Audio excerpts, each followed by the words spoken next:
Hi, I'm Kim, and today we're here with Reneau Peurifoy, Mhm. and he's really big into the emotions, like Yeah, how to very much. cope with them and what to do with them and how to handle them. And how did you get into this?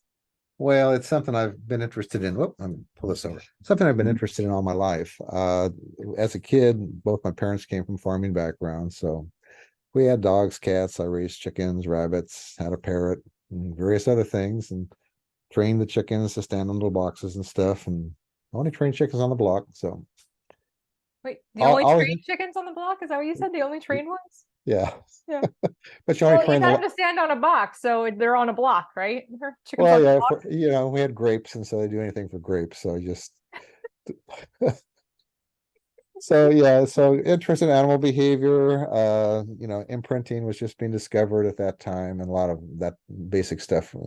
So I majored in biology, animal behavior, and theology, and had a friend who was a counselor, decided I wanted to do that. So I got my master's in counseling and switched from animal behavior to human behavior. Kind of What's a, the difference? well, it's a step down, but animals are pretty simple. What you see is what you got. People are pretty good at masking things and hiding things, and you know, we do things that they don't do. So It's it's a little bit true. more difficult sometimes. Yeah, we definitely do things that animals don't do. Yeah. And at the same time, we share all the same stuff, share hearts and lungs and share all of our emotional circuits the same. That's the most interesting thing over the last 20 years is they've identified the at least seven basic emotional circuits that we share with all your pets and other furry critters out there, which is different from what I was taught when I was in school, and probably different from what's still in all the psychology books. So, What are the seven that are the same? well, there's the ones that we're familiar with: anger and fear for threat, right? Hmm. And then two of the interesting ones, there's one called seeking. And if you look at any baby, or whether it's a human baby, they want to explore their environment. It's a push to go out and see what's out there. It's the basis of our curiosity. It's why when you're sitting in a room, somebody, walks in, first thing everybody does is they glance over and say, who is that? When you go to a new situation, you're just automatically unconsciously kind of looking around, seeing what's going on. It's a desire to want to see, are there good things, are there bad things out there? In fact, when you think of emotions, the neurobiologists call them affects, Hmm. and they are circuits that cause you to want to get up and do something. So in a sense, they're energy and motivation. So your most basic affects are your sensory ones: heat, pressure, cold. If you're cold, then you get a desire to want to get warm, and pretty soon, the colder you get, the more that's stronger that pushes at you, right? Right, right, right. A- And then you have those homeostatic affects: hunger, thirst, things of that nature, which again, and keep balance in your body. Thirstier or the hungrier you are, the more motivated you are to go find something to eat, right? And it starts to Yeah, push at yeah. you stronger and stronger. And so emotions are the same way. They're basically there to take care of needs. So again, you got threat is anger and fear, and anger is the threat is manageable, so I want to get rid of it. Right. Fear is the threat is unmanageable, so I want to get away from it. And of course, they vary and they exist over a whole continuum from, anger can be from irritation to rage, fear can be from just apprehension to panic. And then you got the seeking. Another one that's interesting is the play circuit. Panksepp that worked with rats. In fact, he was known as the rat tickler because his early work was recording rats and found that when you play with them, they make sounds that when you slow it down, it sounds just like laughter. So Oh, anyway, so he did a lot of the initial work on a lot of these circuits, but he found he could take and shut off the cognitive part of the brains of these rats. They still wanted to play. So it's a very oh, deep-seated need. It's part of how all mammals learn social limits. If you've ever worked with a little kid, as you play with them, at some point they go too far, right? hmm. And so it's like, okay, that's too far. And it's part of how we connect too socially. So play is very Oh, important for interesting. us. That's why as adults we like to play too. And then there's actually two circuits that deal with bonding. One in infant, so there's two fair circuits. There's danger. Then the other one we call in infant separation anxiety. Right. So it's what causes us to miss people when they're gone. And there's a counter circuit called the caring circuit, which again gets triggered, in parents when the babies, their anxiety just, comes up. And also it's part of the basis of our love that we feel with people. So those Right. are the seven basic ones. So you got your play, your seeking, oh, lust. I forgot lust, which everybody starts to feel around adolescence, right? Yeah, Uh, exactly. Yeah. and so four of those have to do with bonding, right? Have to do with connecting. And Yes. that's why relationships are so super important for people. And why, if you don't have healthy, positive relationships in your life, you get a little bit weird. And you see a lot of that in our modern world. And of course, these circuits are not hard and fast or the same for everybody. They can get turned off or emphasized depending upon, your childhood experiences. The classic examples are the babies that came in from Eastern European countries where they weren't Hmm. held or touched, and so when you have a mother with their birth child playing a little game, they found like oxytocin, which is one of the hormones that mediates these circuits, the carrying circuits and stuff. They just go up sky high. But these babies that were neglected, it's like that circuit's turned off, and so the oxytocin levels just stay flat. And Right. it's an indicator that there was some just like a muscle that's not getting used, it atrophies, and that somehow these circuits can be greatly affected by early childhood experiences. And of Right. course, they vary from one person to another, just like everything else, math ability or ability to throw a ball or whatever. But essentially, emotions, then, if you look at them in that sense, they are there to take care of needs. And so they are messages, and they're important to pay attention to. I like to say emotions are to be acted upon, not acted out. Because Mm. little kids act out their emotions, right? I'm unhappy, I cry, throw a tantrum or whatever. As an adult, when you act that way, we say you're acting like a 2-year-old, right? Right. Right. But, so when you ignore your emotions, that means you're ignoring needs. And Right. so they will start pushing on you, either in forms of anxiety or physical stuff will come out, headaches, tension, whatever. So you need to pay attention to them. And again, it's interesting because we can suppress this stuff. We can become unaware, and sometimes we're trained to do that, Yeah, absolutely. right? You've probably been in a session with somebody, they're ripping the arms off the chair, and you're saying, "Gee, you seem upset about that." No, I'm fine. Right. Yeah. Well, there's also like that whole act professional thing where you have to Yeah. like leave your emotions at the door in order to be like this professional automaton doing a job. Well, it's appropriate to do that at times. If I'm in the emergency room, Mhm. I need to be focused on what's going on, or if I'm, in some other type of situation, I'm in front of a classroom, I can't be processing other stuff while I'm teaching or, working with the students and stuff. So, yeah, the ability to suppress emotions is an important thing. It's just you need to come back later on and process it. Otherwise, you know, you get something you're ignoring.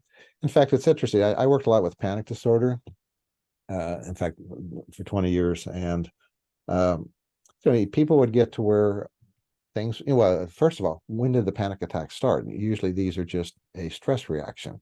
Understanding that the way I would compare it with people is everything varies over human beings. Height, you have tall people, short people, average people.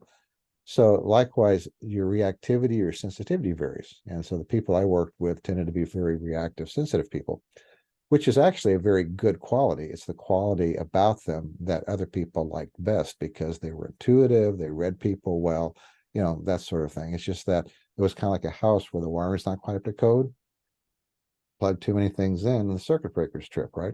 And Yep. so in their cases, they would have, exaggerated anxiety. So we would get everything under control and they'd be, you know, tooling along very easily for a while. And sometimes they'd come in after 6 months or so and they'd say, I don't understand it. I had a panic attack. And what's that about? So I'd say, okay, let's go through the checklist. Okay, how's your primary relationship? How are the kids doing? How's work doing? How's your friendships? Life goals? Anything important happened recently? And every time they'd say, well, this happened, but it wasn't a big deal. Well, Right. okay, your reaction is telling me it was a big deal, so you need to deal with it. In fact, in a way, the reactive body is kind of a blessing because it forced them to keep short accounts. When things came up, you have to deal with it because if you don't, you'll have the anxiety. Right. Some people, What would dealing with it look like? well, it depends. I mean, if it's a relationship issue, it might be setting boundaries, it might be connecting, it might be dealing with some kind of conflict that's going on. So, if it's a, um, oh, let's say I've got a really good friend of mine, and in fact, let me back up for a moment. Yeah. Everybody has physical things they do, behavioral things they do when they're stressed out or things are going on in their life, and learning what your particular indicators are important. I often joke that there's a change in how I use language. I understand, but my dad was a 21-year career military guy, Navy guy. So, you know, or sometimes I'll spend a lot of time, just fooling around with a silly computer game, which often is indication that there's something chewing on me that I need to maybe Mm, think about, right? right. So everybody has something that they do behaviorally. They isolate, they get angry, they get snippety or whatever, and then those are your particular indicators that something's going on. So let's say I catch myself, just wasting a lot of time, on the computer. I'm getting a little bit crabby with a wife, and of course, she's very good at pointing these things out when these times come up. So I think about it, and I'm thinking about, okay, my best friend just moved away. Oh, Hmm. What's that about? That's relationship, right? I'm feeling lonely. yeah. So what am I going to do about it? Well, I can try to contact them, call them, do some Zoom meetings. I need to start pulling on some other friends, maybe. Or Hmm. if I don't have any good friends, maybe I need to go out and develop a friendship somewhere. So it's a need that needs to be taken care of that is no longer being met. Right.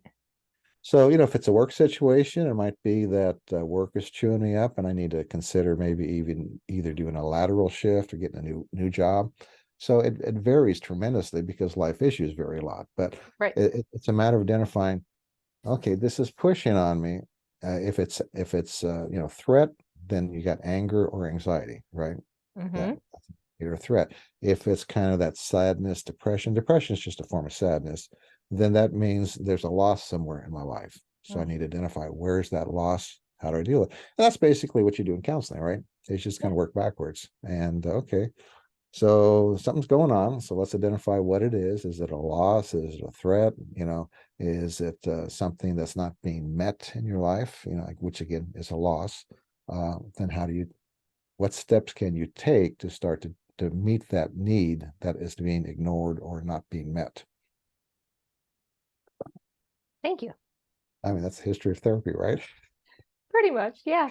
But I mean, for the layperson, like when we say you deal with it, it's not so easy to unpack it, right? It's not so easy to see the layers or because you get the box, the tissue box, the not the tissue box, the gift box, right? And you realize that you're holding a gift box that is like anxiety, right? And like, oh, this is not such a great gift, but let's like open it and find out what's going on. Some people will be like, oh, I got this terrible gift of anxiety, and they put it down and they're like, I'm not dealing with it, right? Yeah, You right. can't do that. You got to like unpack the gift to find out what's going on. Well, it'll keep giving more. Yeah, it'll just get bigger and bigger. It'll just get bigger and bigger. Exactly. That's what Yeah, happens. And yeah, so you take a look, let's hope it at this point it's just the jewelry box size of anxiety versus like, the right, refrigerator box of anxiety. right, Because you're right. I had a jewelry box of anxiety most of my life until it turned into a refrigerator box. right. And so you unpack the box and you open it up and there's like a bunch of tissue paper because there's a bunch of like other things that are not necessarily directly related to why you have anxiety, but they are factors, right? So there's a whole bunch of tissue paper in there until Yeah, you find the actual thing that is the gift. And you sometimes have to like go through layers of nonsense before you're like, oh, that's just a part of this gift, but that's not the actual like part of the gift. yeah. And again, people vary in their degree of self-awareness, right? Yeah. Some people are pretty good at identifying this is what's going on. And sometimes it's good to have somebody to talk to. And that person could just be a friend. It could be, a therapist. It could be, a priest. It could be a group. Uh, one of the things that people used to have is lots of relationships in their life. you had the village, or you had the block you lived on, or you had your extended family, and you had lots of people you could sit down and do that unpacking with. And one of the things that we find in our current culture is people are very impoverished with people that they can do the unpacking with. Because sometimes just talking with a really close, good friend who knows you well is all you need to do. But Right. again, it's amazing how few people have that nowadays. Um, so that's why you pay a therapist to be your friend, right?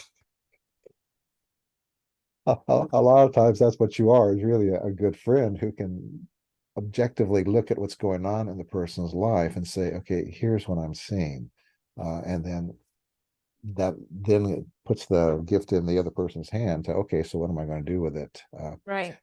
And yeah, it is difficult sometimes on your own. Although I find I used to train people again to go through the checklist, and that's something people tend not to do because they focus on the symptom.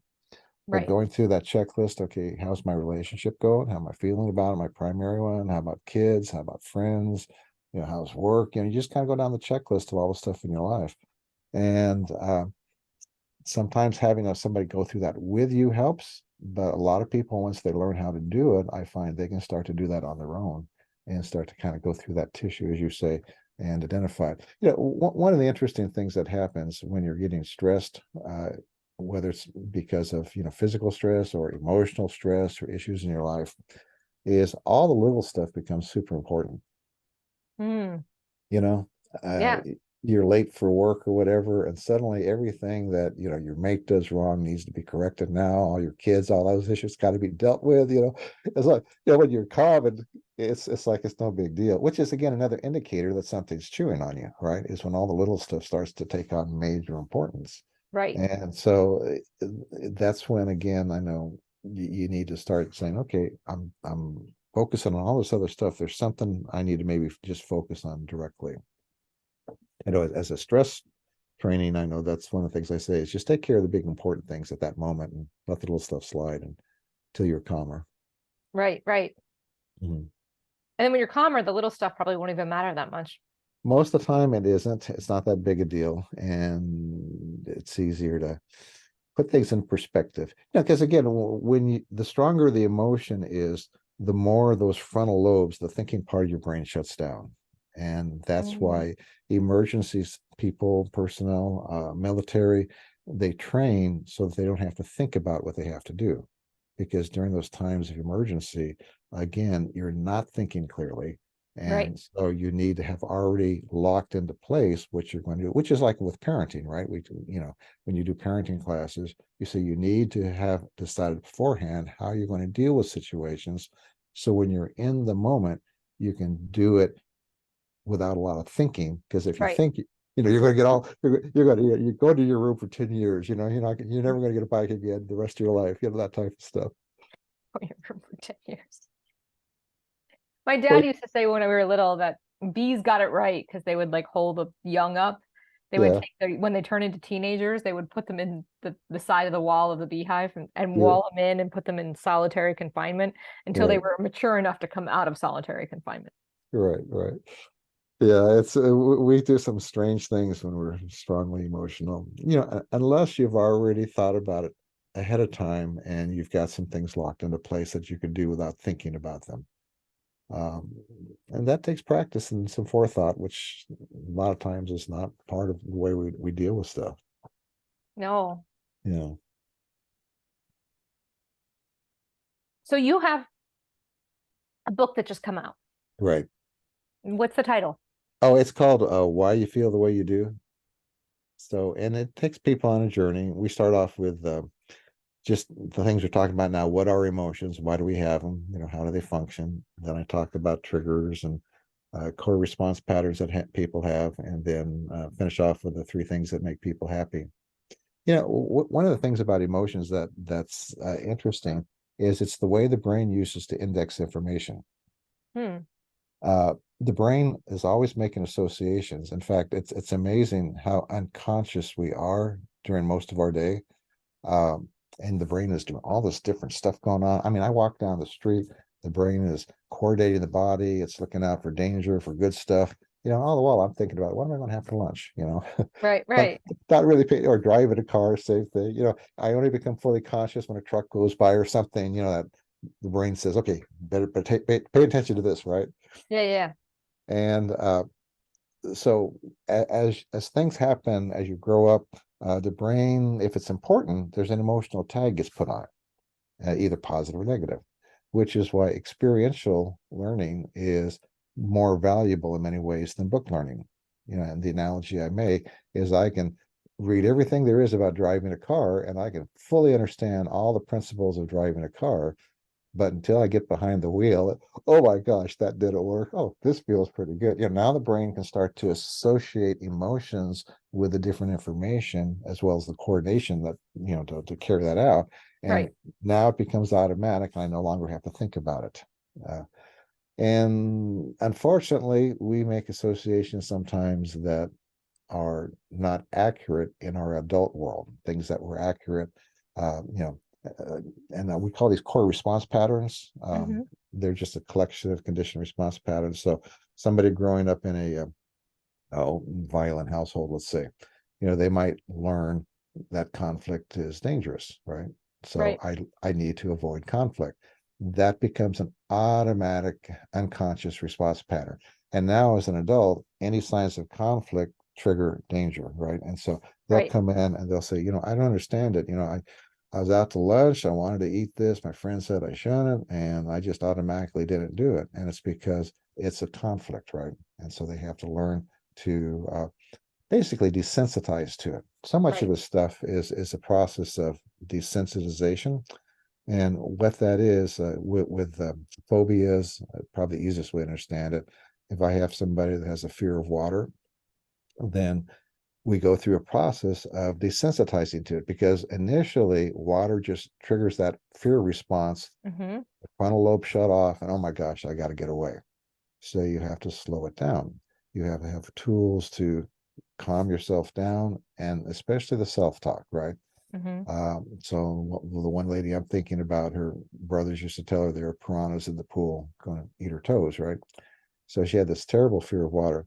So, okay, what's happening? What's real? What's happening is this is a conditioned response because Hmm. my brothers told me that stupid stuff.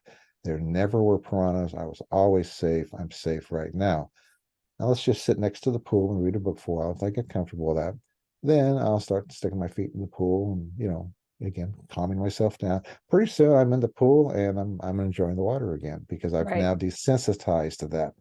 And everybody goes through desensitization and all kinds of things in their life. The first job you had, you're all anxious and everything, but pretty soon you get desensitized to it, you get used to it, and it's just, something I do. Okay, get to a new job, whole process again, right? right, Desensitization. So we can literally desensitize to anything if you go about it the right way. I mean, think of all the crazy war stuff that's going on in the world right now, and the things that these people get desensitized to, the horrible stuff going on around them. So in the case of the person with conflicts is dangerous, first of all, I like to have people have a very simple explanation for what's going on, because you get caught into what we call circular why questioning. I don't understand why I'm acting this way. How come I'm acting this way? mm, This is so stupid. Why did I do that? Uh, right, so you have to have an answer for that. Okay, I didn't speak up because my house was crazy and I learned that conflict was dangerous. right, Now that doesn't change anything, but now I can change my focus from what's happening to what I do about it, right? right, right, right. Which is why you have to have a simple explanation. Okay, so let me now come up with just a whole lot of very specific situations where that conflict is dangerous message is running the show. Okay, the restaurant was a good example. Okay, I want to watch something on TV. My partner wants to watch something different. I never speak up. At work, I never offer any suggestions at meeting, and I just come up with a whole list of things where I act that way, right? Right. Then I pick up the simplest ones and I start practicing the opposite positive, right? Maybe it might simply be I'm going to say, I would like to watch this tonight, if that's, Yeah. you know, and in addition, it's useful to have reasons for doing that. So I come up with reasons. In the case of asserting myself, which is what we're talking about, buying into the idea that I have rights. I have the right to say what I want. I have the right to speak up. I have the right to be treated with dignity and respect. Those types of things. Right. The right to be And heard. yeah, and whatever works for that particular person, you write a whole bunch of them on a card. You read it for every day for a week or so until it gets drilled in your head. And pretty soon, behavior, you start practicing some behaviors, and over time you get comfortable, doing those things. Right. Um, and you'll dip into the old behaviors when you're sick, hungry, tired, or stressed, right? So, and that's important to understand is old patterns never completely die. This whole idea of I'm going to reprogram myself, I'm going to, delete that program. The brain is not a computer. We overuse that analogy. The brain is more like a muscle, Right. and it develops these new abilities and these new associations as you exercise it. The old ones are still there and they kind of go dormant, but if the right set of triggers, or like I said, if you're stressed out, sick, hungry, tired, occasionally those things will come up, right? So Yeah. doesn't mean you're back to square one. Doesn't mean all your work is useless. It just means, oh yeah, maybe it's an indicator that you are sick, hungry, tired, stressed, and you need to take a look at that. Right. You need to You go know, take a nap. that may be as simple as that, or maybe something going on in your life that you need to deal with. Either one. Right. Yeah. So that's kind of what we talk about in the book, and it's interesting. People can change, and they can desensitize. They can identify, their core response patterns, and we have hundreds of them. We have just literally hundreds of them that we develop, and they can be positive as well as negative. I mean, the opposite of conflict is dangerous is I can manage conflict. I Right. have the tools and ability to set limits and to deal with people in an appropriate and effective way. So all of these things can be positive or negative, and it's a matter of developing enough associations so that those core response patterns start to shift. And that's a lot of, again, what you do in therapy, or you can do through different types of programs. You can do it on your own. We do it constantly, depending upon the environment we're in and the people that surround us, right? Right. That Right. changes a lot. Another interesting core response pattern that comes up, at least was in the work that I did, was intimacy is painful, right? So you got Mm-hmm. a family background where uh, parents distance themselves when unavailable. And so again, these circuits want relationship, they want connection. And so tremendous pain gets associated with intimacy, right? Right. So they come in as an adult and they say, I don't understand it. I had this person I found, they were wonderful, just exactly what I was looking for. And then I screwed it all up. I don't understand why I always do that. Hmm. It's because getting close, the bells and whistles are going off inside, and so you create distance. So Right. you literally have to desensitize to intimacy. And that's something I worked with a lot of people. So how do you desensitize to intimacy? Well, first of all, people that come from really dysfunctional backgrounds, all their friends come from dysfunctional backgrounds. We surround ourselves with people that have a similar feeling to what we have. In fact, Yes. people that have gone through a series of really bad relationships, we sometimes blame them, say, well, they like that. Well, no, that's nonsense. People don't like that. They don't want that. But again, our selection process is unconscious. Right. So you can put a person, let's say a lady, in a room with 15 guys, and they're all presenting well. Within 15 minutes, she's talking to the guys from dysfunctional backgrounds, right? Right. Even though at that moment, everybody's presenting well, because she gets around the people from healthy backgrounds, they have appropriate disclosure, appropriate limits. They feel funny at an unconscious level. And Right. that's all it is. And that's all it is. We tend to want to select what feels like home, because that's where we had our initial associations with what relationships were about, even if they're screwed up. uh, Exactly. and so, how do you desensitize to intimacy? Well, first of all, you got to come up with some rules about what does intimacy look like. What is appropriate disclosure. What is appropriate boundaries. Uh, Identify some people who come from healthy backgrounds. This is something that was always interesting. Is I said, I want you to, either at work or school or church or wherever, I want you to identify one or two people that come from really healthy backgrounds and have really nice Mhm. close relationships. And I want you to hang around them. And the initial complaint, you can probably guess, is these people are so boring. There is absolutely no drama in their life whatsoever. But hang around them for 6 months, and it's an interesting thing that happens is those circuits start responding, and pretty soon it feels really good. Right, It's kind of like with my anxiety clients, I would give them a relaxation response program to listen to, right. and a lot of them it would make them anxious at first because that feeling of being relaxed was so foreign to them.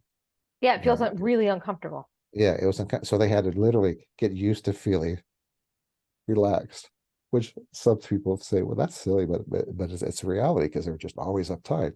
And so a person who's never really had that relaxed, comfortable feeling of intimacy, when they really get the genuine article, it feels funny at first and it can feel very uncomfortable. And so they literally need to get used to it, because you cannot learn how to experience intimacy in 1 hour a week therapy session or out of a No, book.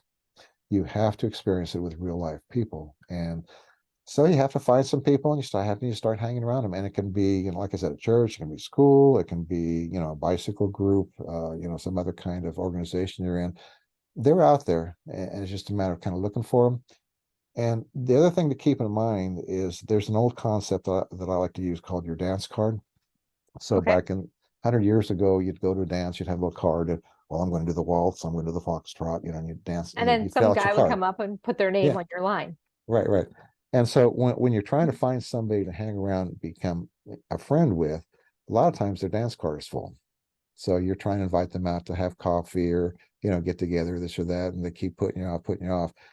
It's not about you a lot of times. It's just a matter that they already got as many people that they could deal with in their life. And so Right. you gotta go find somebody who's got an opening in their dance card, basically. And they're out there, because people move around, change all the time. So, but once you find a couple of people like that, over time, you'll find that those will be very valued relationships, and they're very important to develop. Right. So, This has all been fabulous. yeah. So Thank you. you're welcome. It's what I've done for many years. So, in reality, people are pretty simple. They're easy to understand when you kind of understand our basic needs and how they work. We just we play so many games with it, but we want relationship. Yeah, in fact, maybe talk about the three things that make for happy life, right? Number one big one is relationship, right? Hmm. It is having people that you can be transparent with, that I can give my hopes, my dreams, my hurts to. They're not going to judge me. We can talk about it, and we can share that on a very deep level. Right. And you're not going to have a lot of people like that. You don't need it. You don't need a So, bunch. You just yeah, need four, three, two. I have three, yeah. So two, three, somewhere in there. somewhere like that, right? Yeah. Two and a half. One person you could go so far, but no, not further, right? And that's okay too, Uh, but that's satisfies those basic circuit needs, those basic biological needs that we have. They're very important, and people can change over time, as you develop new relationships and things happen. The other two things are purpose and meaning. Uh, have to have a reason to get up in the world in the morning, and Hmm. the purpose can be narrow, it can be large, you can have more than one. Um, and it may simply be, being the best parent I can be, which of course is going to have to change once the kids leave. It could Right. be, doing something. In my case, I'm a teacher. I like to work with people. So part of my purpose, outside of the family, because again, that's a whole nother set of purpose, right? Yep. Is doing something that's going to make a difference in people's lives, make things just a little bit better for them. I mean, that's something that really fires me up, and part of why I wrote this book and the other ones I've written. Meaning is a little bit harder to get your hands around. but it has to do with the existential questions. Why are we here? Is there a God? Is there some purpose to life besides that's larger than me? Mm. Those types of questions. Um, religious, spiritual, existential are the different words we use for it, Right. but it gives context to your life when bad things happen. So people who have a fairly well developed sense of meaning, they do better when bad things happen to them or things go south in their life. Viktor Frankl, again, was probably one of the pioneers in thinking about this with his book, Search for Meaning, where he talked about Right. his experiences in the concentration camps of World War II from the Nazis, and just how people who had that existential, that sense of meaning, they were able to survive much better than those who didn't. Uh, Right. and again, what are so many people impoverished with nowadays? No relationships, no purpose, no meaning, right? Right. Yeah, absolutely. No wonder we have so much anxiety, There's so much anxiety and anger, anger. and other stuff going on. It's Yeah, just drug abuse, all that stuff. People are empty, they're and empty. those are the three things you need to feel full. Well, this has been fabulous. Thank you so much for your time. Well, it's been like I said, my pleasure. I enjoy. Okay, say your name of your book again, just so people Uh, hear it. why you feel the way you do. Why you feel the way you do. Yeah, Peurifoy. right. Peurifoy? Reneau Peurifoy. Peurifoy. Reneau Peurifoy, right. And easiest way, just whyemotions.com. So whyemotions.com, and you can find out everything I do and links to every place where you can get whatever. So Great. Thank you. it's been a pleasure. So thank you for inviting me. Absolutely. Mm.